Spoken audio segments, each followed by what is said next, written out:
네, 안녕하십니까. 광주광역시 원동진 주무관입니다. 반갑습니다. 저희 지자체에서는 그 중기부 사업으로서 규제자유 특구 사업을 진행하는 중에 사업을 좀 더 원활한 수행을 위해서 시범 운행지구를 지정받아서 추진 중에 있습니다. 그에 따라서 간단하게 동영상으로 먼저 홍보 동영상을 보고 보시겠습니다. 신기술이 신사업으로 발전하는 21세기 미래 무인 자율주행의 기술은 우리의 산업과 일상 속에서 그 필요성이 날로 높아지고 있습니다. 그리고 광주는 2019년 12월 무인 저속 특장차 규제 자유 특구로 지정, 획기적인 규제 완화와 지원이 이루어지며 전국 최초로 사람이 탑승하지 않은 무인 특장차 실증 사업이 진행되고 있습니다. 첫째, 도로 위를 스스로 청소하는 무인 노면 청소차. 둘째, 도로변 폐기물 수거 작업을 돕는 무인 폐기물 수거차. 셋째, 도로 및 대기 정보를 스스로 수집하는 무인 공공정보 수집차를 비롯 엣지형 데이터 센터가 구축되어 5G 기반 실시간 원격 관제 시스템을 통해 무인 차량의 안전한 실증을 지원하고 데이터 수집, 공유를 가능케 하여 AI 빅데이터 센터와의 연계를 위한 발판을 마련합니다. 광주광역시는 무인 저속 특장차 규제 자유 특구를 통해 지역경제 활성화, 양질의 일자리 창출까지 세계 최고의 무인 특장차 산업 선도 도시 광주로 나아갈 것입니다.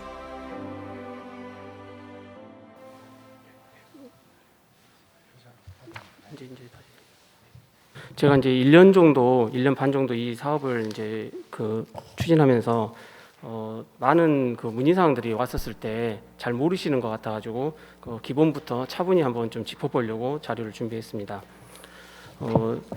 실증 특례를 저희가 5개를 받았는데요. 그 중에 자동차 관리법과 관련된 거 2개를 받았고, 도로교통법 관련된 거, 그 다음에 공원 도시공원법, 그 다음에 개인정보보호법에 관련된 것입니다. 그래서 이제 자동차 관리법에 대해서 한번 보시면 처음 5조에 보시면 자동차는 등록을 해야지만 운행을 할 수가 있습니다.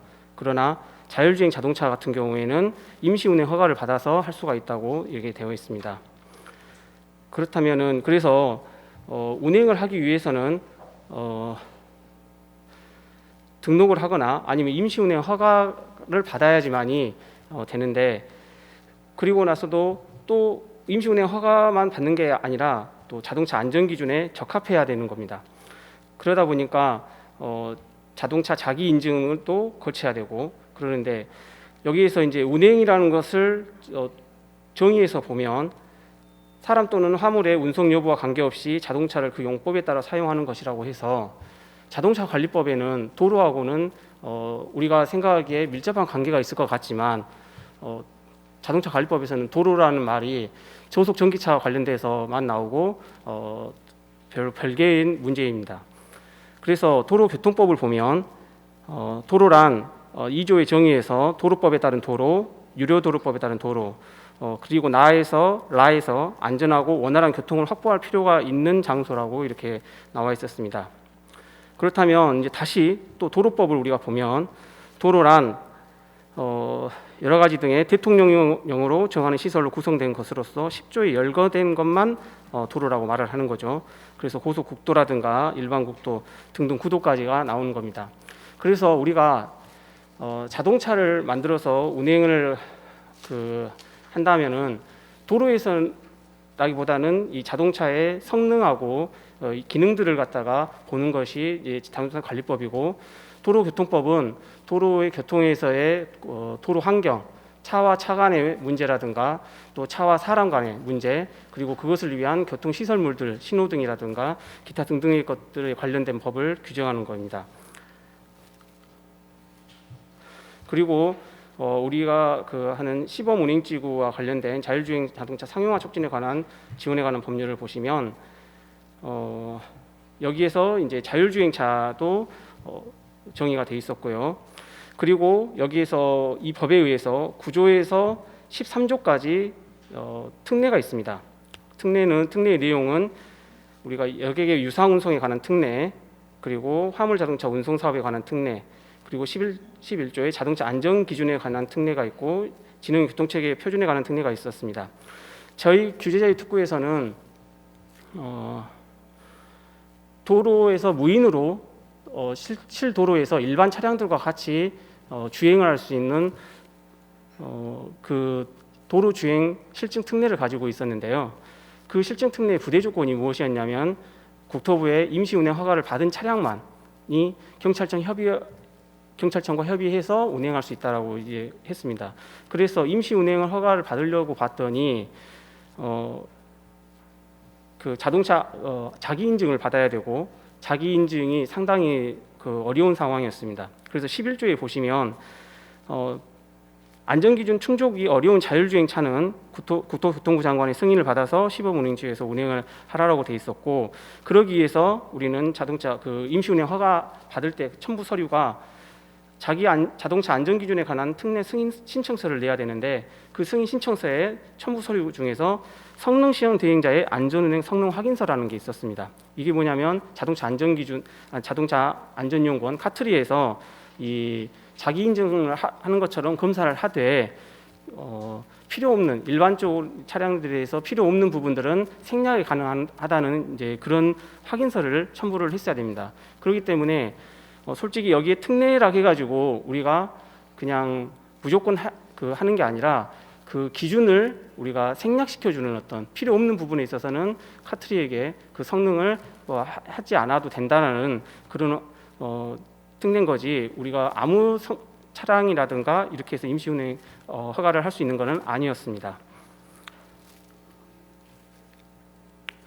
그래서 그 실증 특례의 5가지 실증 특례 중에서 자동차 관리법과 관련된 특례가 임시운행 허가 및 관제센터 운영에 관한 특례인데, 저희가 맨 처음에 19년도에 이 사업을 추진했었을 때 환경미화원들이 새벽에 쓰레기를 수거하면서 운전자와 뒤에서 작업을 수행하는 자들 간에 손발이 맞지 않아서 목숨을 잃는 사고들이 발생하는 것들에 착안을 해가지고 우리가 혼자서 운전을 해가지고 그 작업 구간까지 가서 그 다음에는 뒤에서 작업을 하면서 무인으로 차를 조속으로 주행을 시켰었을 때 그 뒤에서 작업하는 사람이 근거리 원격 제어로 이렇게 하면 되지 않겠느냐, 이제 이런 점들에 착안을 해가지고 쓰레기 수거차를 했습니다.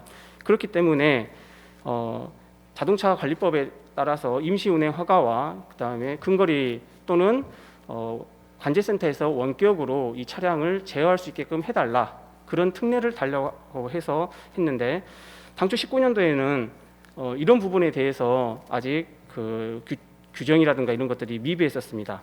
그러나 저희뿐만 아니라 전국적으로 이런 부분에 대해서 많은 요구와 연구가 이루어져 가지고 올해 3월 22일 날 개정이 돼 가지고 시험 운전자라든가 A형, B형, C형 자율주행 자동차의 개념이 도입됐고요. 그 다음에 시험 운전자가 원격으로 비상 전멸과 함께 자율주행 자동차를 비상 정지시킬 수 있게 하는 전용차 장치도 할 수 있게끔 이게 이제 들어왔습니다.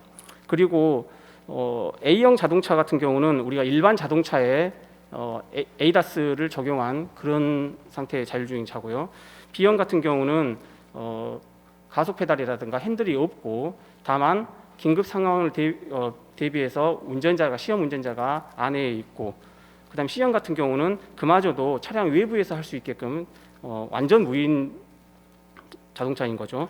그렇게 했기 때문에 저희 같이 운전석에 앉았다가 또 작업할 때는 또 무인으로 간다던가 이런 경우의 규정들은 19조 2에서 보면 위에 이렇게 A, B, C형으로 나누었음에도 불구하고 시험 운전자가 탑승하지 않은 채로 A형 또는 B형 자율주행 운전 자동차를 운행하는 경우에는 등으로 해가지고 그런 조건마저도 들어왔기 때문에 이제는 우리가 저희 규제자의 특구 내에서만 임시운행 무인 자율주행 자동차에 대한 임시운행 허가가 아니라 전국 어디서든지 이 규정을 갖춘다면은 이제 할 수 있게끔 되었습니다.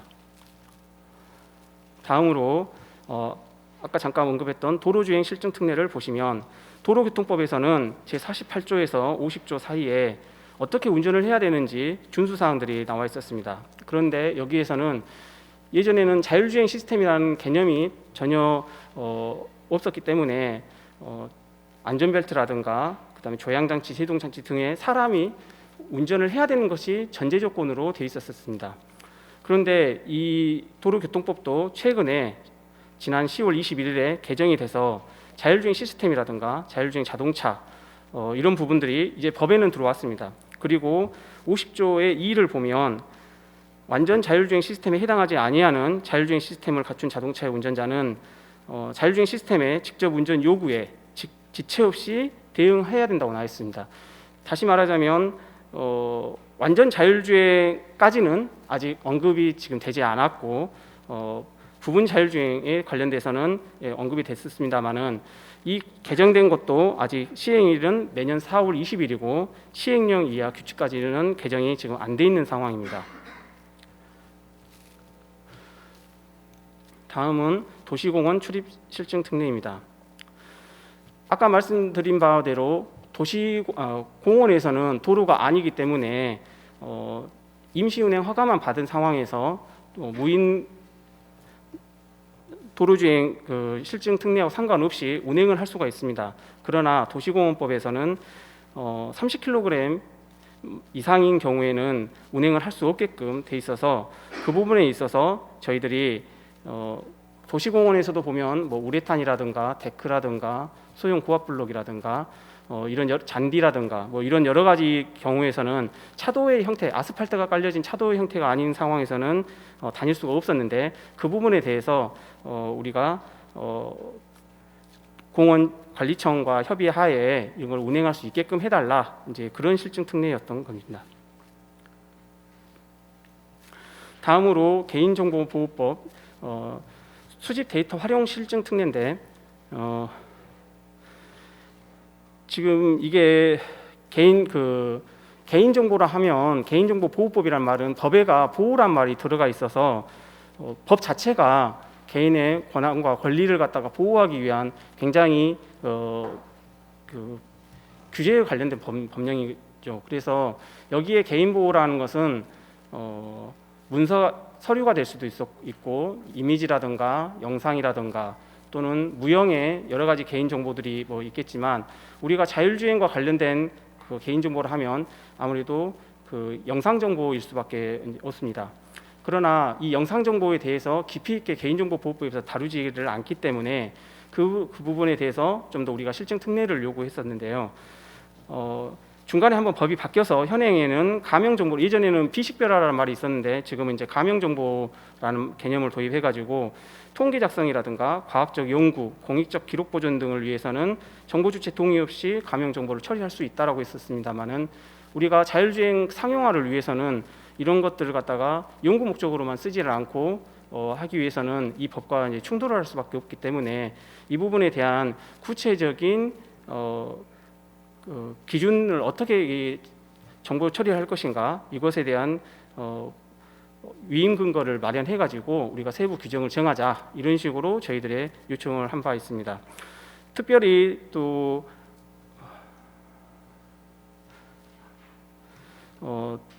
드론이라든가 자율주행차 같은 경우에는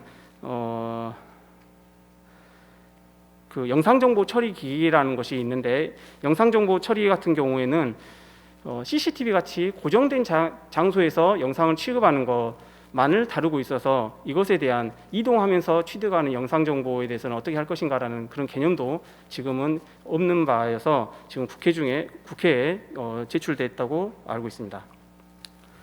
그러면은 이렇게 해서 실증 특례를 가지고 어떻게 실증을 했느냐, 그저 그냥 엉금엉금 기어 다니면서 그냥 도로만 돌았느냐, 이제 그에 따른 구체적인 뒤에 자료가 있습니다. 이게 올 1년간 저희들이 노면 청소차와 폐기물 수거차 두 종의 폐기물 수거차가 주행한 실증 주행을 한 결과입니다. 노면 청소차는 말 그대로 새벽에 이렇게 낙엽 쓸어 담아서 하는 이제 그런 노면 청소차고요.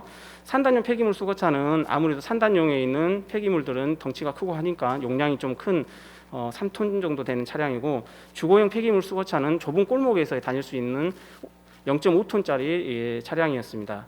그래서 이렇게 주행 결과가 나왔고요. 규제자의 특구라는 것 자체가 신기술들이 지금 그 법 제도가 미비해가지고 적용될 수가 없기 때문에 그런 걸 갖다가 법 제도 안에 들어올 수 있게끔 활용이 될 수 있게끔 하자는 차원에서 하기 위해서 안전성 입증을 하고 실증을 통해서 안전성 입증을 하고 그리고 나서 그 안전성 입증된 데이터를 통해 가지고 우리가 법 제도를 개선하는데 이바지하겠다라는 것이 이 사업의 이제 취지이다 보니까 실증을 어떻게 꾸려 나갈 것인가에 대한 안전성 입증 용역에 대해서 설명되어 있었습니다. 처음에 전문위원회를 구성해 가지고 우리가 제출했었던 법 데이터들을 관련 법 담당하는 부서에서 유의미한 데이터가 아니라고 해버리면 1년 동안 헛농사 짓는 거니까 저희들은 관계기관이라든가 또 산하 기관들하고 논의를 하게 되었습니다. 그렇게 해서 어떤 것을 주안점을 두고 실증을 할 것인가에 대한 자료를 도출한 건데 그게 이게 이제 그 구성이고요. 그 다음에 이게 각 실증 특례별로 저희들이 관계 부처 산하 기관들과 협의했던 내용들입니다. 그렇게 해서 이 도출했던 것이 8개의 메인 시나리오하고 그 세부의 그 산하 세부 시나리오 21개를 도출해 가지고 이것을 갖다 다 체킹을 하면서 실증을 이제 진행했던 겁니다. 잘 글씨가 자세히 안 보이는데 뒤쪽에 다시 한번 언급하도록 하겠습니다. 그래서 예를 들자면 원격으로 비상정지를 하는데 과연 이게 시간 지연이라든가 이런 거 없이 얼마나 잘 되느냐 이걸 갖다가 했었을 때 그래서 유형은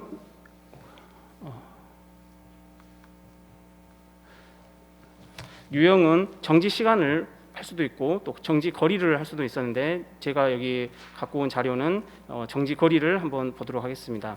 간단한 거 한 2개 정도만 갖고 왔는데요.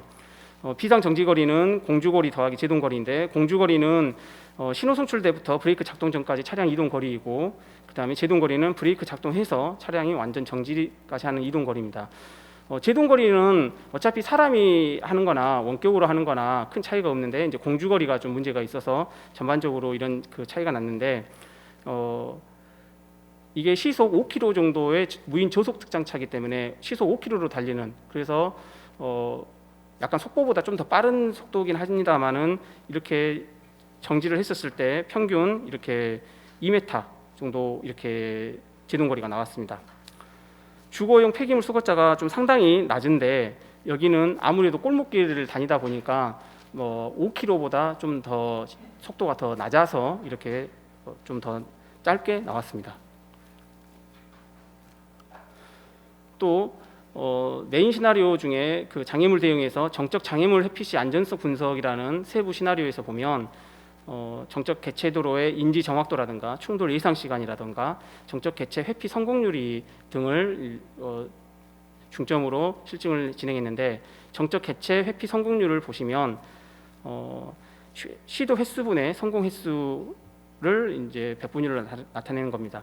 성공 횟수는 정지 또는 충돌 없이 정적 개체를 회피하여 통과한 횟수가 어느 정도냐라고 돼 있는데 충돌은 안 하고 무조건 앞에 오면 정지하게끔 이렇게 돼 있었는데 저희들은 이번 실증에 있어서 굉장히 안전성을 중점적으로 했었고 사고가 나게 되면 아시겠지만 그 국토부의 자율주행차 사고조사위원회에 그 검토가 이루어져야 되고 그런 동안에는 실증을 할 수가 없기 때문에 첫해 굉장히 이 안전성을 중심을 두고 했었기 때문에 여기서의 실패 횟수라는 것은 이제 정지로 보시면 되겠습니다.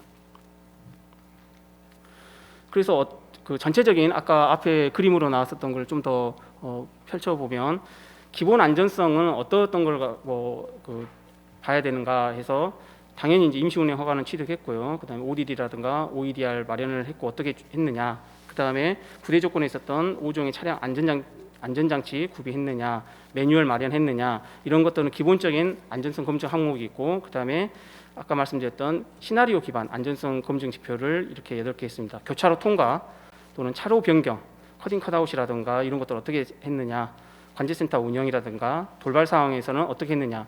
솔직히 안전성 중심으로 하기 때문에 돌발 상황이 있을 수가 없었습니다. 그러다 보니까 우리가 사람이 이렇게 우리 직원이 끼어든다든가 자전거 타고 한다든가 뭐 공이라든가 이런 것들을 한번 던져본다든가 좀 우리가 인위적으로 이렇게 해서 장애물 대응도 마찬가지고요. 그렇게 해서 실증을 진행했습니다.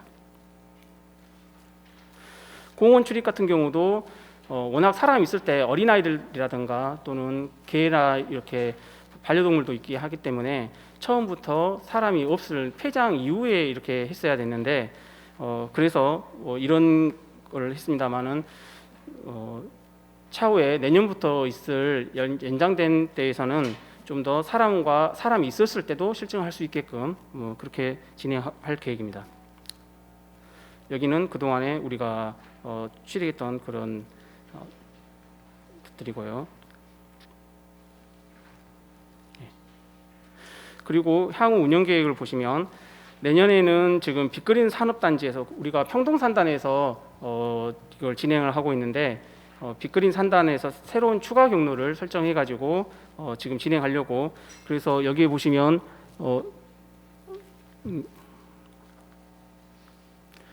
여기 위쪽으로는 이제 주로 우회전 구간이고 밑으로는 이제 좌회전 구간으로 해가지고 새로운 실증 경로를 추가로 지금 하고 있습니다. 그래서 내년 상반기 때는 시범 운행지구로 확대 지정을 요청할 계획입니다. 또한 이 중기부 사업 말고도 우리 산업부에서 하고 있는 또 무인 자율주행 기술의 언택트 서비스 실용화 기술 개발 및 실증 사업이 있는데 이 사업은 중기부하고는 사업 우리 부처는 다르지만 개념은 자율주행 기술을 토대로 해서 새로운 언택트 서비스 사업을 하겠다 해서 무인 스토어라든가 무인 헬스케어 이런 것을 거기에 걸맞는 차량을 설계해서 실도로에서 실증을 하면서 이런 서비스를 개발하는 그런 사업으로서 이거는 이제 4년짜리 사업이 되겠습니다. 예, 경청해 주셔서 감사합니다.